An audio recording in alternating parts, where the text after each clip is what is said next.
पश्चिम बंगाल में जो महिला डॉक्टर के साथ रेप हुआ, कहा जा रहा रेप नहीं बल्कि गैंग रेप हुआ है। एक डॉक्टर महिला सुरक्षित नहीं हमारे देश में और वहाँ की सरकार है ममता बनर्जी दीदी, तो क्या कहेंगे इस पर आप, कैसे देखें? बिल्कुल, वो कलकत्ता में हो, वो उत्तराखंड में हो, वो उत्तर प्रदेश में हो, वो कठुआ में हो, उन्नाव में हो, कहीं हो, महिलाएं इस देश में हमारे समाज में सुरक्षित नहीं है। ये बात हम सब राजनीतिक दलों को पहले तो स्वीकार करनी चाहिए। क्या लगता है कि आखिर किसकी ऐसी गवर्नमेंट होगी या फिर कौन सत्ता में ऐसा होगा जिसकी वजह से महिलाओं को सुरक्षा मिल पाएगी? पवन जी, 21 साल की उम्र में आपने राजनीति सफर की शुरुआत की थी, तो ये कैसी जर्नी रही है और कितना योगदान रहा है राजनीति में? आपका अपना एक्सपीरियंस कैसा रहा है सभी पार्टियों को लेकर? देश का संविधान जिस तरह से लिखा था बाबा साहब अम्बेडकर ने, उसमें सबकी चिंता थी, सबकी सुरक्षा की चिंता थी। ये सवाल जनता का है कि अभी तक पश्चिम बंगाल रेप कांड में राहुल गांधी, प्रियंका गांधी क्यों नहीं पहुंची? जब महिलाएं खुद नीति निर्धारण करेंगी, कानून बनाएंगी, तो शायद वो और संवेदनशीलता से वो कानून बनाएंगी और कठोरता से उसको लागू करेंगी, जिससे महिलाओं को सुरक्षित रखा जा सके। बीजेपी बार बार कहती है कि जम्मू कश्मीर में जो कुछ अब अच्छा हो रहा है वो हमारी देन, हमने जम्मू कश्मीर पर बहुत ज्यादा ध्यान दिया है। आपका क्या कहना है? जम्मू कश्मीर की बात अगर करें तो 370 हटने के बाद ये पहली बार चुनाव होने जा रहा है, लगभग 10 साल बाद। तो आपको क्या लगता है कि वहाँ पे मुद्दा या फिर माहौल क्या बनने वाला है इस बार? बीजेपी बार बार हिंदू हिंदू करती है, हिंदुओं की हितैषी बनती है, वही बीजेपी क्यों बांग्लादेश में जब हिंदुओं को भगाया जा रहा है, मारा जा रहा है, तो आवाज या फिर सुरक्षा की मांग नहीं कर रही? उरी और पठानकोट में और पुलवामा में हमले हुए, उसकी जानकारी आपको आईबी ने क्यों नहीं दी या रॉ ने क्यों नहीं दी? क्या आपके पास इंटेलिजेंस इनपुट्स नहीं थे? आपने आईएसआई को पठानकोट का निरीक्षण करने क्यों बुलाया? ये इस देश के इतिहास में पहली बार हुआ कि जिस पर हम आरोप लगाते हैं कि हमले ये लोग करवा रहे हैं, उन्हीं को आपने बुलाया निरीक्षण करने के लिए। देखिए, हम लोग राजनीति करेंगे, हम एक दूसरे के खिलाफ छींटाकशी करेंगे, लेकिन समाज में भी हमें एक ऐसा स्थान बनाना चाहिए कि जहां महिलाएं बिना भय के अपने घर से बाहर नौकरी पे, कोई जर्नलिस्ट होते हैं, कोई डॉक्टर होते हैं, कोई वकील होते हैं, अलग अलग प्रोफेशंस में महिलाएं हैं, वो निर्भय होकर जा सकें। ना पक्ष ना विपक्ष, सिर्फ सच। साथ मैं हूं ज्योति सिंह, आप देख रहे हैं सच टॉक। देखिए, इस वक्त हमारे साथ कांग्रेस पार्टी के मीडिया चेयरपर्सन पवन खेरा जी मौजूद हैं। पवन खेरा जी लगातार अपनी आवाज से जिस तरीके से जवाब देते हैं, लोग पसंद भी करते हैं, और जब भी हम कोई सवाल करते हैं तो सर जवाब देने से पीछे नहीं हटते हैं, फिर चाहे मुद्दा कोई और क्यों ना हो। आपको बता दें कि बीते दिन विधानसभा चुनाव को लेकर के जम्मू कश्मीर और हरियाणा की जो डेट है वो फाइनल हो गई है। सीधा चलेंगे, सर से बात करेंगे, बहुत सारे हमारे पास मुद्दे हैं। सर, सबसे पहले आपको बहुत बहुत स्वागत। Thank you. सर, मेरा पहला सवाल, आप किस तरीके से देखते हैं 3 चरण में जम्मू कश्मीर में चुनाव होने वाला है, 1 चरण में हरियाणा में? झारखंड और महाराष्ट्र तो बच गया, लेकिन 2 राज्य का जो डेट है वो फाइनल हो गया, इसको आप कैसे देखते हैं? हमने उम्मीद की थी कि 15 अगस्त को लाल किले से प्रधानमंत्री ने कहा था कि 1 नेशन 1 इलेक्शन, तो हमने उम्मीद की थी कि ये चारों इलेक्शन एक ही बार में घोषित किए जाएंगे, लेकिन ये नहीं हुआ। या तो चुनाव आयोग प्रधानमंत्री की सुनते नहीं है, या फिर प्रधानमंत्री सिर्फ खोखले नारे देते हैं, हमें नहीं मालूम। लेकिन भले 2 राज्यों में हो या 4 में, हम अपनी जीत के प्रति आश्वस्त हैं। मोदी जी चाहते होंगे कि जो सदमा उनको हार का लगे वो थोड़े थोड़े डोजेज में लगे, इकट्ठा ना लगे, तो कोई बात नहीं, हमें वो भी स्वीकार्य है। अच्छा, आप कह रहे हैं कि मोदी जी को हार के डोज लगेंगे, आप किस राज्य की बात कर रहे हैं? हम चारों राज्यों की बात कर रहे हैं। चारों राज्यों में इंडिया गठबंधन, जहां हम गठबंधन में लड़ रहे हैं वहां, और जहां कांग्रेस अकेले लड़ रही है वहां कांग्रेस, हम लोग जीतने वाले हैं। पवन जी, जम्मू कश्मीर की बात अगर करें तो 370 हटने के बाद ये पहली बार चुनाव होने जा रहा है, लगभग 10 साल बाद। तो आपको क्या लगता है कि वहाँ पे मुद्दा या फिर माहौल क्या बनने वाला है इस बार, किसके पक्ष में? सबसे बड़ा मुद्दा ये है ज्योति जी कि राज्य का दर्जा छीनकर उसको यूनियन टेरिटरी बना दिया गया, जो उनको बहुत दुखदाई महसूस होता है। हम सब भी उनकी मांग में उनके साथ खड़े हैं। हमने बार बार वो मांग दोहराई है कि आप उसको राज्य का दर्जा वापस दें, लेकिन अभी तक उनकी मांग स्वीकार्य नहीं हुई है, तो ये बहुत बड़ा मुद्दा है। रही बात कानून व्यवस्था की, शांति की, वो अभी तक जम्मू कश्मीर में देखने को नहीं मिलती। लगातार हमले सिविलियंस पर, कश्मीरी पंडितों पर, पर्यटकों पर, मजदूरों पर, सुरक्षा बलों पर लगातार हमले होते चले जाते हैं। लेकिन पवन जी, बीच में रोकूंगी, माफी चाहूंगी, लेकिन बीजेपी बार बार कहती है कि जम्मू कश्मीर में जो कुछ अब अच्छा हो रहा है वो हमारी देन, हमने जम्मू कश्मीर पर बहुत ज्यादा ध्यान दिया है। आपका क्या कहना है? नहीं, आपको आंकड़ों के माध्यम से ही इनको हम बताएंगे कि अच्छा है या गलत है। जब हमले बढ़ते जा रहे हैं तो क्या अच्छा हो रहा है, जरा बताएं ये हमें। हम तो भाजपा से बार बार पूछते हैं। तो आपने पहली बात राज्य का दर्जा क्यों छीना, दूसरी बात नोटबंदी के बाद आपने कहा था आतंकवाद खत्म हो जाएगा, तब से लेकर अब तक 8 साल हो गए, आतंकवाद तो बढ़ा है, वहाँ घटा नहीं है। जब उरी और पठानकोट में और पुलवामा में हमले हुए उसकी जानकारी आपको आईबी ने क्यों नहीं दी या रॉ ने क्यों नहीं दी? क्या आपके पास इंटेलिजेंस इनपुट्स नहीं थे? आपने आईएसआई को पठानकोट का निरीक्षण करने क्यों बुलाया? ये इस देश के इतिहास में पहली बार हुआ कि जिस पर हम आरोप लगाते हैं कि हमले ये लोग करवा रहे हैं, उन्हीं को आपने बुलाया निरीक्षण करने के लिए। लेकिन पवन जी, वहाँ के अगर कुछ हिंदुओं की बात करें जो जम्मू कश्मीर से भारत आते हैं, उनका साफ तौर पे ये कहना होता है कि जब से बीजेपी ने वहाँ से 370 हटाया, हम अपने आप को सुरक्षित महसूस करते हैं या फिर हमारे लिए अच्छा हो गया, ऐसा हमने जाना था और बात की थी। मैंने आपके सवाल के शब्द सुने कि जम्मू कश्मीर से भारत आते हैं। जम्मू कश्मीर भारत का ही अभिन्न अंग है। जम्मू कश्मीर से इधर आते हैं, ये बोल दीजिए। मेरा एक्चुअली पॉइंट वही था। समझ गया।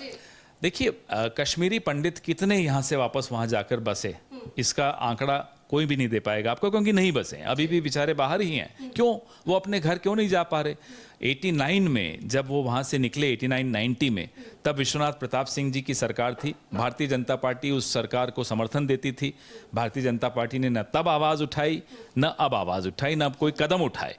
मनमोहन सिंह जी के वक्त वहाँ घर बनाए गए कश्मीरी पंडितों को वापस से वहाँ बसाने के लिए। वो तमाम जो कदम उस वक्त उठाए गए, उनमें से एक भी ऐसा कदम इस सरकार ने नहीं उठाया जिसमें कश्मीरी पंडित वापस वहाँ जाकर बस सकें।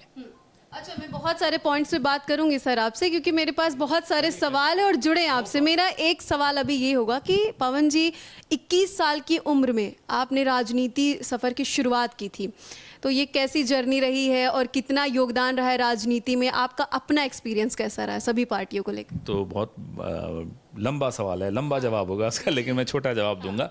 21 से भी पहले, 21 में तो मैंने पद लिया था यूथ कांग्रेस में, लेकिन बहुत, जब मैं 5वीं क्लास में था तब कांग्रेस के लिए पर्चियां बनाता था, पोस्टर चिपकाता था। अच्छा, 5वीं क्लास से? जी, और स्कूल से भाग के इंदिरा जी की रैली में जाते थे, अटल जी की भी रैली सुनने जाते थे, ऐसी बात नहीं है। ताकि तो बीजेपी, उससे क्या हुआ, समझना तो था उस वक्त भी कि क्या मुद्दा। फेवरेट नेता रहे हैं क्या? नहीं, मेरे फेवरेट नेता राजीव जी। अच्छा, राजीव जी। तो हम आप अपने सवाल, मेरे जो सवाल थे, फिर तब से अब तक यहाँ तक संघर्ष करते हुए पहुँचे, और राहुल जी की वजह से मौका मिला कि पार्टी को और बड़े पद पर आकर सेवाएं दे सकें। मैं किसी राजनीतिक परिवार से नहीं हूँ, लेकिन फिर भी बहुत अच्छा मौका कांग्रेस पार्टी ने दिया। ये सिर्फ कांग्रेस पार्टी में ही संभव हो सकता है। और अन्य पार्टियों में क्यों नहीं?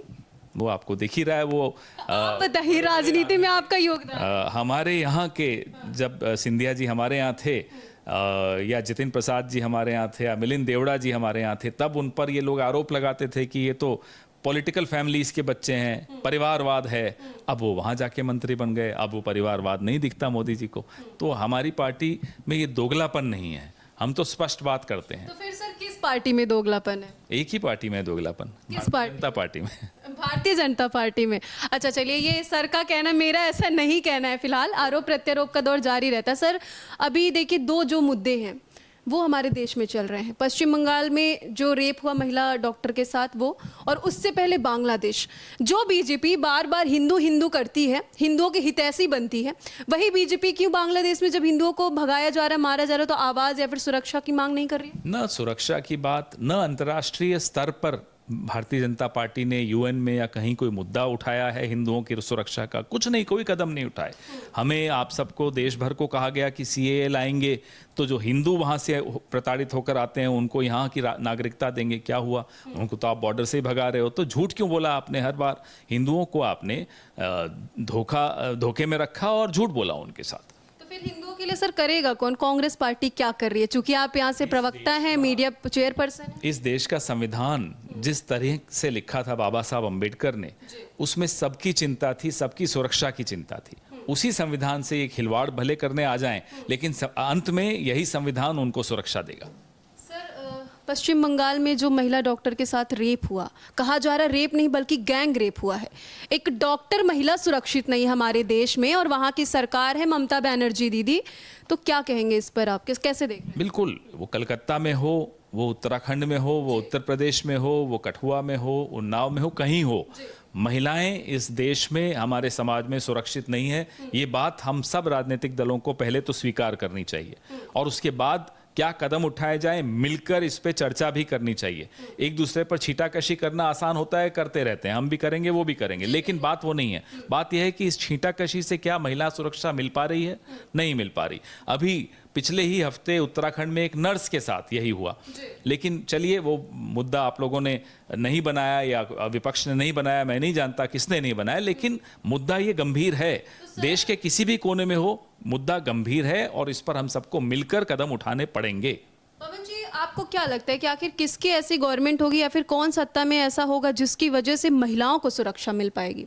ये बड़ा सवाल है। बिल्कुल है। और जब हम बार बार महिलाओं के प्रतिनिधित्व को बढ़ाने की बात करते हैं राजनीति में, संसद में, हर जगह, तो इसी कारण से करते हैं कि जब महिलाएं खुद नीति निर्धारण करेंगी, कानून बनाएंगी, तो शायद वो और संवेदनशीलता से वो कानून बनाएंगी और कठोरता से उसको लागू करेंगी, जिससे महिलाओं को सुरक्षित रखा जा सके। कानून है और कठोर कानून निर्भया के वक्त के जस्ट बाद बने थे, लेकिन उनको लागू होना और लोगों के मन में ये भय रहना कि महिला की तरफ एक गलत निगाह उठाकर भी देखेंगे तो बहुत कड़ा कानून का सामना करना पड़ेगा, ये डर आना जरूरी है। एक आखिरी सवाल, देखिए, राहुल गांधी जी हो या फिर प्रियंका गांधी हो, जब भी कहीं पर भी लड़कियों के साथ रेप होता है ये लोग तुरंत पहुंच जाते हैं। और ये सवाल सर मेरा नहीं है, जैसा कि हमने फील्ड पे उतर के बातचीत की, ये सवाल जनता का है कि अभी तक पश्चिम बंगाल रेप कांड में राहुल गांधी, प्रियंका गांधी क्यों नहीं पहुंचे? बात यह है, हर जगह हर चीज राहुल गांधी और प्रियंका गांधी करें। प्रधानमंत्री मणिपुर गए क्या? वो तो प्रधानमंत्री हैं देश के, पूरा देश उनके लिए बराबर है। यूक्रेन जाकर वॉर रुकवाएंगे, लेकिन मणिपुर नहीं जाएंगे। पहला सवाल प्रधानमंत्री से होना चाहिए।